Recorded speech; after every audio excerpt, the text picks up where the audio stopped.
லூக்கா 23:34 46 வரைக்கும் படித்தீங்கன்னா, ஆண்டவராகிய இயேசு கிறிஸ்து சிலுவையில் தொங்குகிற ஒரு காட்சியை அங்கே சித்தரிப்பதை பார்க்கிறோம். அங்கே 2 கள்வர்கள் சிலுவையில் அறையப்படுகிறார்கள். 2 பேருமே தவறு செய்தவர்கள். ஆதலால் தண்டனை பெறுகிறார்கள். எந்த விதத்திலும் குற்றம் செய்யாத இயேசு கிறிஸ்துவும் சிலுவையில் அறையப்படுகிறார்.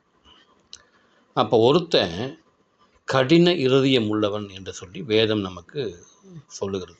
ஏனென்றால் வாய்ப்பு கிடைத்தும் வாய்ப்பை நழுவ விட்ட, அதாவது மனம் திரும்புவதை குறித்து அவனுக்கு சொல்லப்பட்டும் இயேசு கிறிஸ்து உயிருள்ள கடவுள் என்பதை பக்கத்திலேயே இருந்து அவன் தெரிந்தும் கடின இருதயம் உள்ளவராக இயேசு கிறிஸ்துவை ஏற்றுக்கொள்ளாதவனாக அவன் நரகத்துக்கு போவதை பார்க்கிறோம்.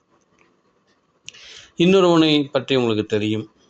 அவன் வாய்ப்பு கிடைத்ததை நழுவ விடாமல் அவன் ஆண்டவரை ஏற்றுக்கொண்டு பக்கத்தில் இருக்கிற குற்றவாளிக்கும் இயேசு கிறிஸ்துவை பற்றி சொல்லி அவன் தன்னை குறித்து அவன் மன்னிப்பு கேட்டு ஆண்டவரிடத்தில் செல்வதை பார்க்கிறோம்.